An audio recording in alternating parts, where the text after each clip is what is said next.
right. Well, it is so good to be with you. In fact, just like Jim was saying, I've transitioned into being our online pastor in addition to our young adults pastor. So if you're visiting us from college, I would love to greet you and let you know we have a great young adults ministry here at Preston Trail as well.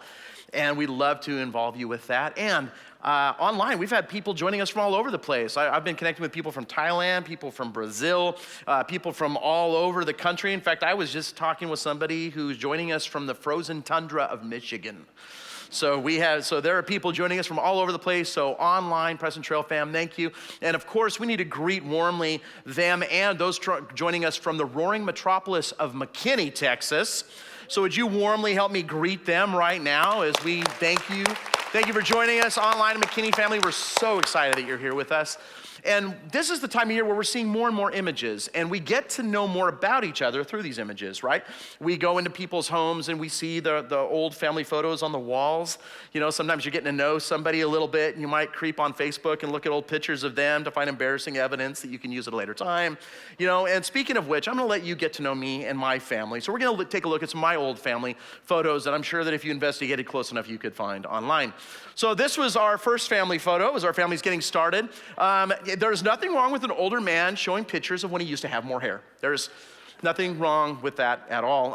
And then there's this one here where for some reason, my wife still looks great, my kids look small, and for some reason I thought it was a good idea to try to grow a ponytail off of my chin.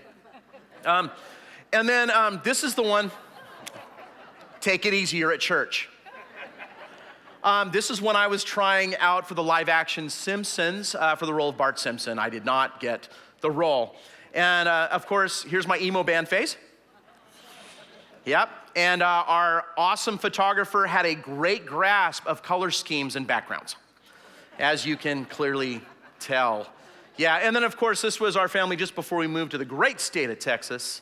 This was us going to Disney one more time together before we moved, and you can tell that I thought it was a great idea to focus all my hair growth to the front of my face for a majestic beard. My wife has since told me I was wrong. So we have that. But all these images, you know, they all point to different things about us. They're what we looked like at a different time, but the core element is it's still the same you, the same me, right? And that's the thing that I'm hoping that we can walk away with together today. I hope that in our time together that you will either embrace for the first time or be reminded of in a deeper way that you were made in his image, as his reflection. And that this reflection is not perfection, thank God.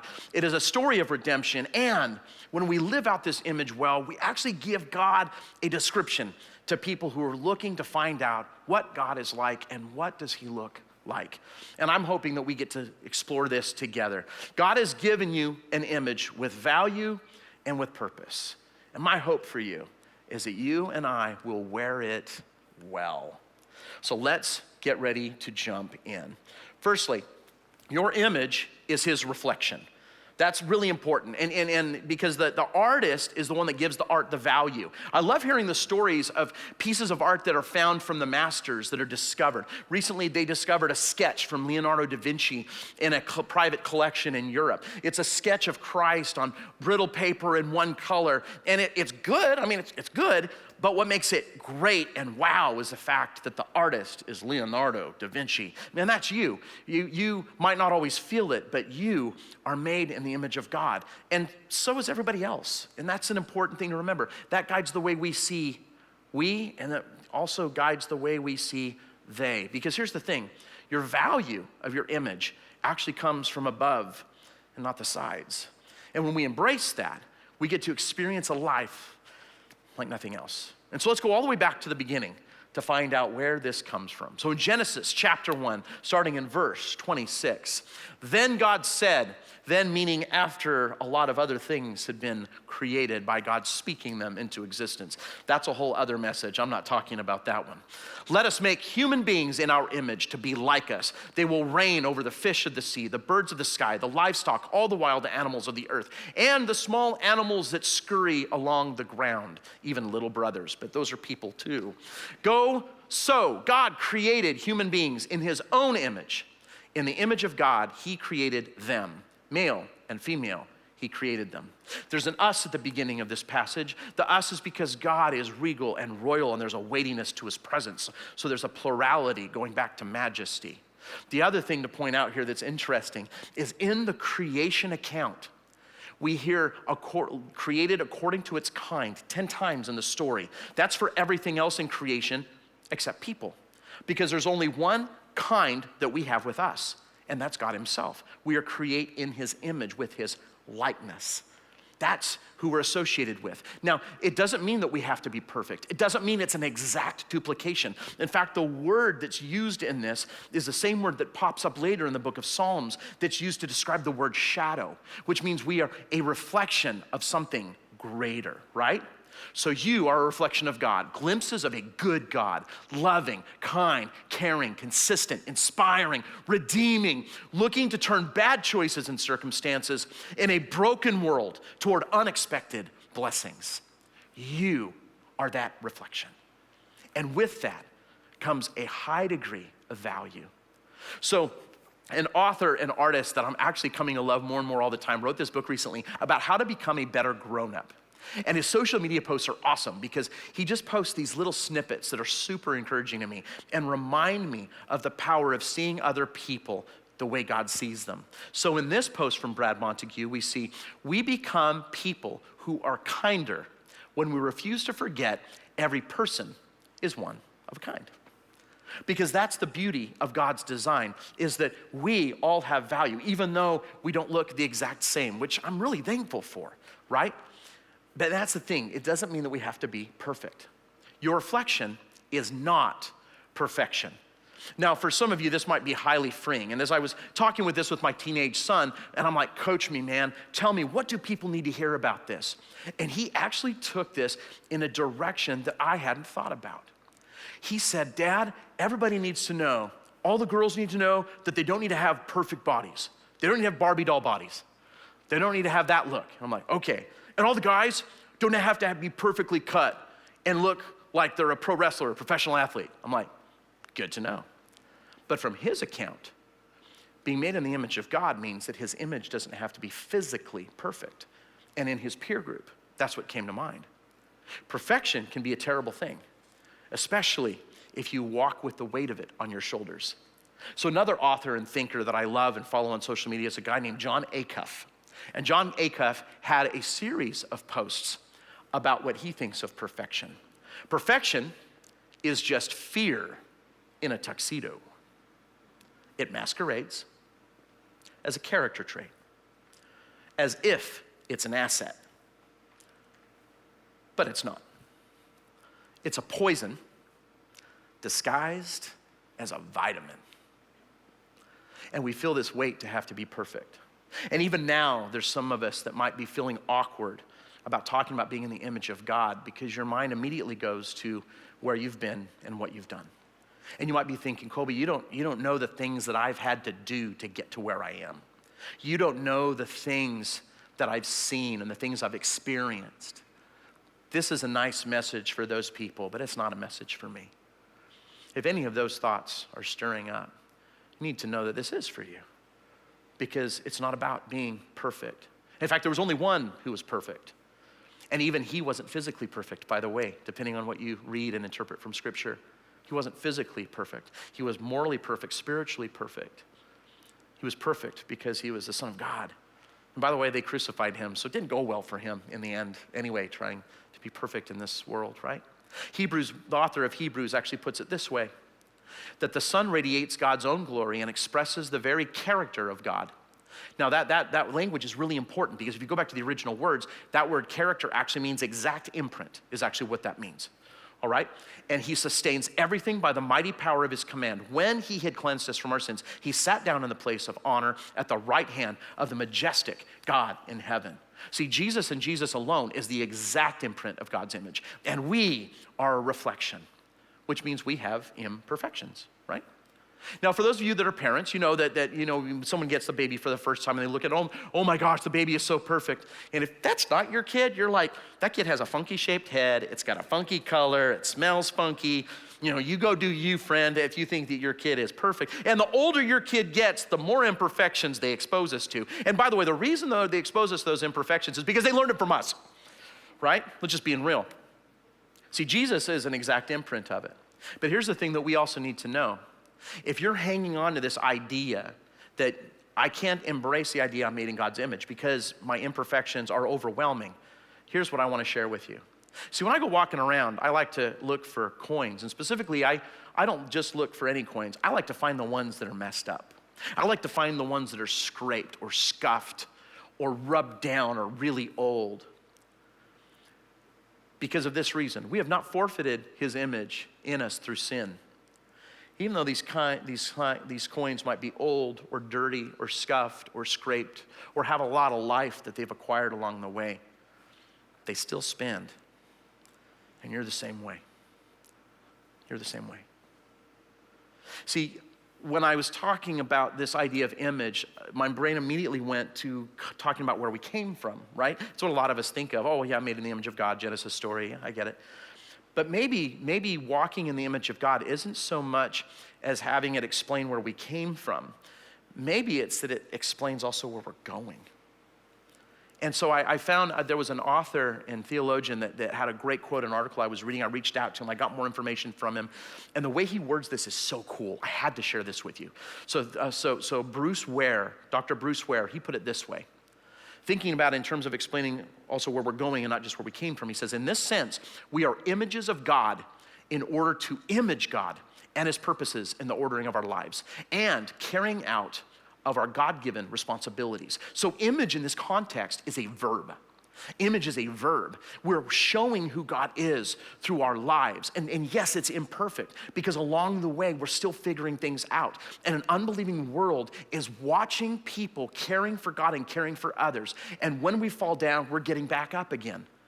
It's watching a toddler learn to walk and falling down and getting back up again. It's teaching a 5 or 6-year-old to ride a bike and they're falling down and getting back up again. It's 40-year-olds still trying to ride skateboards and falling down and scuffing up their elbows and knees and getting back up again. And I promise you that didn't happen last weekend. Actually, it really did.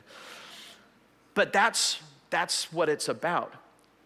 And when we walk this out, that's what the world needs and sees in you and in me. Dallas Willard in the Divine Conspiracy worded it this way. Christians certainly aren't perfect. There will always be the need for improvement. But there is a lot of room between being perfect and being just forgiven, as that is nowadays understood. You could be much more than forgiven and still not be perfect. Perhaps you could even be a person in whom Jesus' eternal kind of life predominates and still have room for growth. The goal isn't perfection. The goal is keeping moving forward and bringing other people with. Because your life was meant to be a story of redemption. Living out his reflection means a life of redemption. I love that this is one of the biggest character traits about God. When somebody asks me what God's like, this is one of the biggest things I come back to. Because I believe that God is looking to turn things toward better. I believe that's his heart. He's a redeemer. He wants to. Now, the problem is sometimes it's not along our timeline. It's not as quickly as we would like. It's not as immediate as we would like, but his heart is to turn things toward good. That's his heart. The other problem is that sometimes his definition of what's good isn't what our definition of good is. And that's where we have to trust him because his heart is to redeem. And one of the ways he redeems is through you and through me. And when we see it, oh, it's beautiful. It's amazing. But we have to turn to him to see that story start to happen through us. As Paul was writing the Corinthian church, he put it this way in 2 Corinthians. He said, but whenever someone turns to the Lord, the veil, that which separates, that which skews, that which distances, is taken away. For the Lord is the Spirit, and wherever the Spirit of the Lord is, there is freedom. So all of us who have had that veil removed can see and reflect the glory of God. We're in a place where not only do we see God more clearly in everyday life where we missed him before, but others get to see him through us, which is exciting and good. And the Lord, who is the Spirit, makes us more and more like him as we are changed into his glorious image. We are still a work in progress. I am, and I'm guessing some of you are too. But it means that we have to embrace the likeness that we're made in instead of the difference and the distance that we think we have to overcome. When we do this and we embrace this likeness in his image, we understand that likeness is a capacity to redeem, that we can do that. We can redeem relationships. We can redeem situations. We can redeem the direction someone looked like they were going. We get to be part of that story. When we embrace the likeness, we realize that we are not alone, and neither is someone else.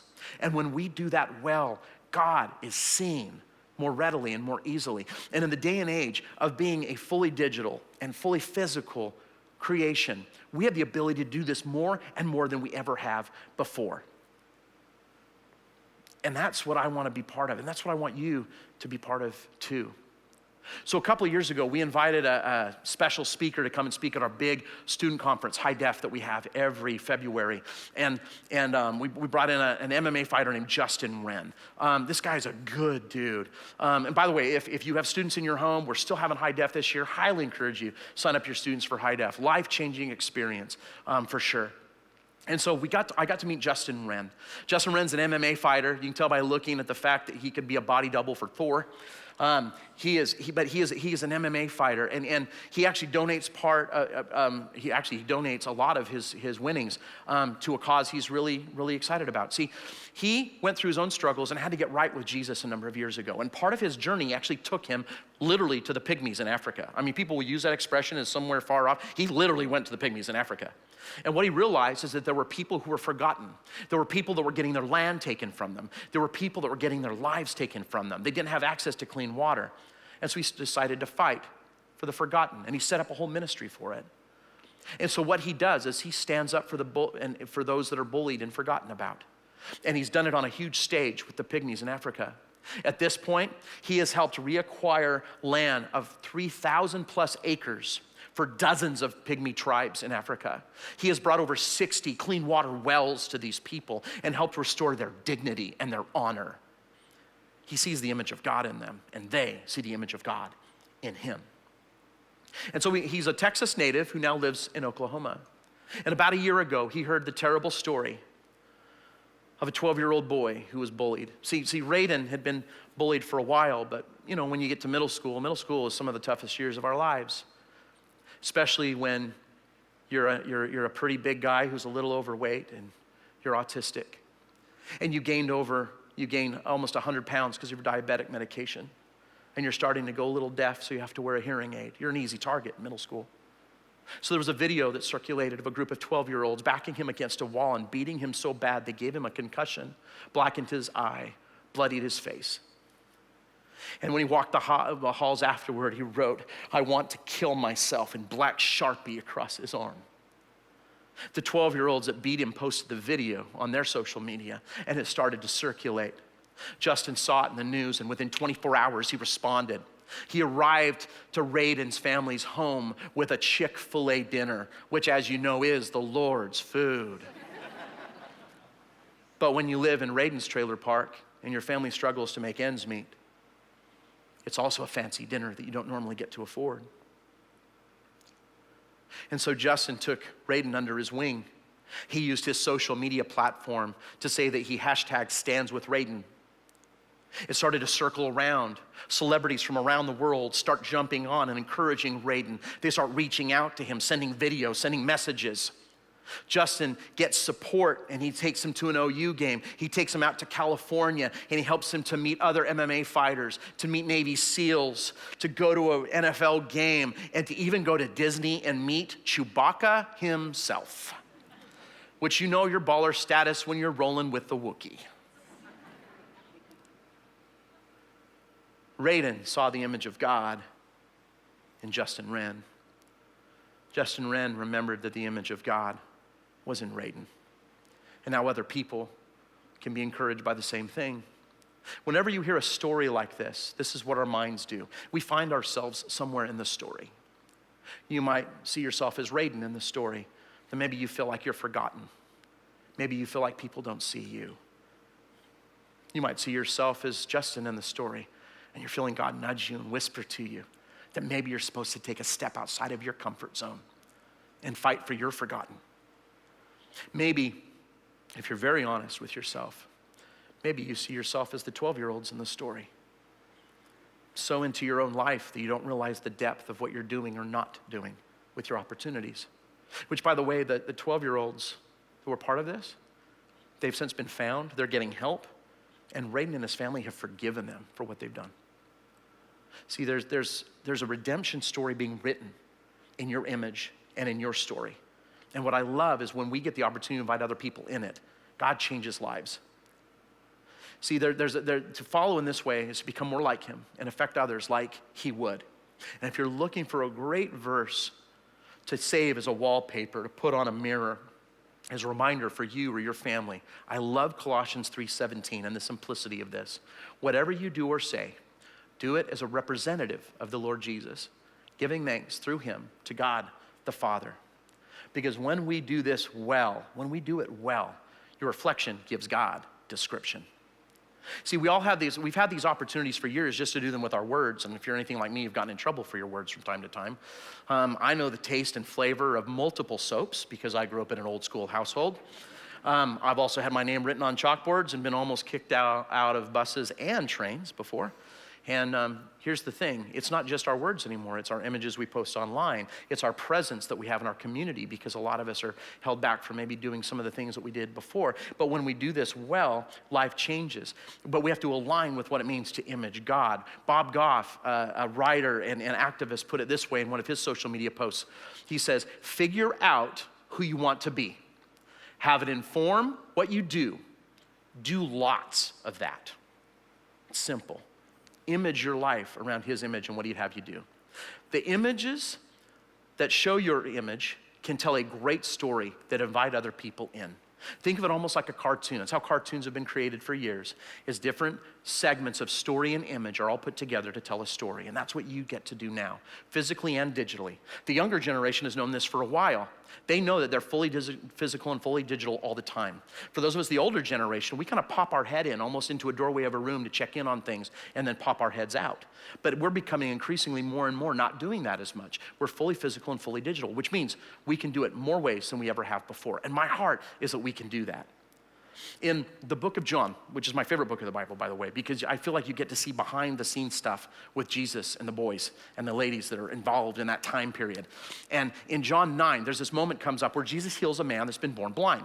And in that moment, he takes a full advantage of his opportunity to give God credit for what's going on. See, he's been healed of his blindness, and the people there are a little confused by it because they're a little uncomfortable with how Jesus has done it. They're a little uncomfortable about when it was done. And so they're asking a lot of questions. In fact, they finally get to the point where there is no way that this guy couldn't be a sinner because of all the ways that he's done this. And so they ask him a second time all the details of the conversation. How did this happen? And the man healed blind has a great response in verse 25 of John 9. I don't know whether he's a sinner, the man replied, but I know this. I was blind and now I can see. But what did he do? They asked. How did he heal you? Look, the man explained. I told you once, didn't you listen? Why do you want to hear it again? And then dude has a great response at the end. Do you want to become his disciples too? That's what it's about. See, what he does is what we can do. He's authentic in what happened to him. He doesn't back away from it. He doesn't shy away from it. He doesn't cover it up. He's authentic about what happened to him. And then secondly, he used his influence to try to help others. Do you want to join me on this journey? This works. This is real. Do you want to join me on the journey? And that's what it means. It's not complicated. We can do this too. It's sharing what you got out of life and what you got out of your church experience. It's not just sharing what you saw in church or saw in an experience. It's personal. It's what you got out of it. It's not just sharing it's sharing how God changed your life. It's not just sharing what he could do in your life, possibly about what you've read. It's sharing your story. It's sharing about who is showing Jesus to you in your life, and it's celebrating them. When you do this, I promise you, people are listening, and the image of God gets clearer, and the voice of God gets louder when we do this well. And it doesn't all have to be exactly as it is with me or it is with someone else. That's the beauty of this. It's a relationship with God in his image as Jesus leads the way. Bob Goff, who you heard me refer to earlier, said this in a devotional I'm reading right now. He said, following Jesus looks different for each of us. A lot of people think they have to move across the world to become a missionary or start homeschooling. Boy, I hope the homeschooling thing isn't true. Their kids, if they get serious about following Jesus. But he didn't create us to fit into molds that would have us all turn out the same. He created us with specific gifts and passions that are uniquely suited to meet different needs in the world. We don't need to compare different paths to decide which one's right, because God already said he wants us on the ones that lead to him. You don't have to pick an exact identical path that what I have or what you have. See, this is what happens. We can get glimpses of God's description in your reflection, digitally and physically. And here in a moment, the band's gonna come up. And they're gonna play a song that's been really, really important to me through this season. Because I'll tell you, a lot of us have questioned who we are and where we're going. I think a lot of us have. But the truth of it is that if we hang our head on the truth of who he made us to be, where we're going makes a lot more sense. And what we're supposed to do next becomes a lot more clear. And when enough of us do this together, things change. Brad Montague, that I shared a post from earlier, I've been chewing on this for days. You help us all to see glimpses of the world as it could be. You help us get glimpses of the world the way it could be. You do. At school, in cubicle world, in Zoom calls, in the line at Target, wherever it is that you are, God made you to do this. Through Instagram, through Facebook, through Twitter, you give us glimpses into what this world could be, because his image shines through you. And as you hear the words of this song, I want to encourage you. I want to encourage you to reflect. What is he saying to me about how I see his image in his eyes? What is he saying to me about how I can see his image in someone else? And what can I do with this next? And then, if you're online, stick with us, because I want to pray with you as I'm going to pray with our friends in Frisco. And if you're in McKinney, you're going to get to pray with one of our staff in McKinney. But don't go anywhere, because I want to have this moment where you can pray with us and we can pray with you. Because if we do this well, life changes for all of us.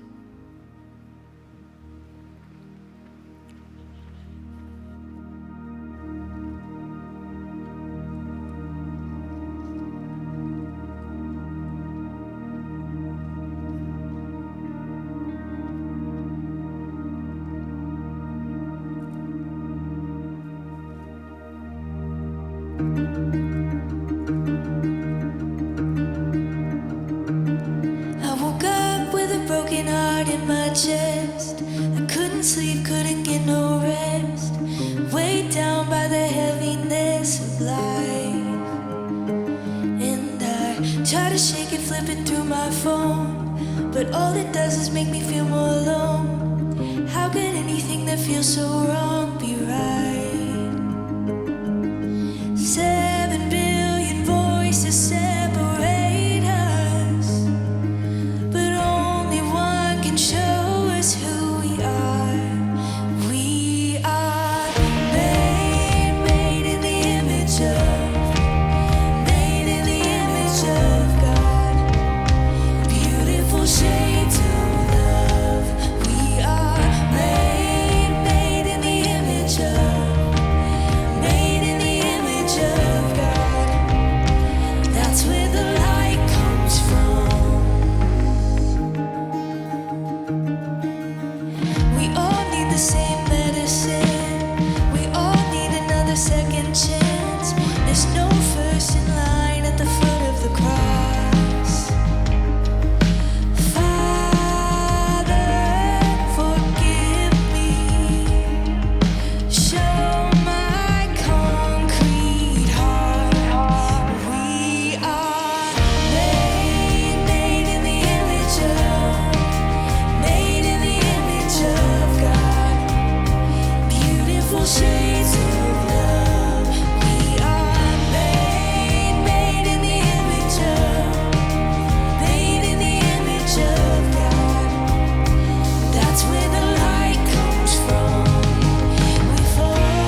Lord, may we image you and wear it well. For those of us who are struggling with believing that we can do this, I pray that you would remind us that our can isn't defined by our can'ts from before. Lord, would you help us to allow our past to propel us into living an influential and thoughtful present. And Lord, would we just take one step at a time in showing what it means to walk this out in our imperfections as your reflection. And Lord, would you please touch our eyes that we would be able to see people as you see them, to give them an extra chance, realizing that all of us do need the same medicine and all of us do have the same weaknesses. They just come out in different ways. Lord, would you help us to reach a hand out, to include and to invite? Would you help us to take one step in a different direction than we've done before, whether it's through a conversation, whether it's through an inclusion, whether it's through some way to help someone else see that they matter and that they're valued. And Lord, I pray for the person who's overwhelmed by their imperfection in this moment. Lord, would you remind them that they are worth being redeemed right now, wherever they are? Would you remind them that you forgive, that you care, and that you care too much to not speak? And Lord, would we add our voices to yours? Would we add our presence to yours so that an unbelieving world would see an unseen God in ways that they haven't seen him before? Lord, I pray your peace, your protection over our church family and friends. I pray, Lord, you continue to guide us and to move us and to stir us physically and digitally to image you well. In Jesus' name, amen.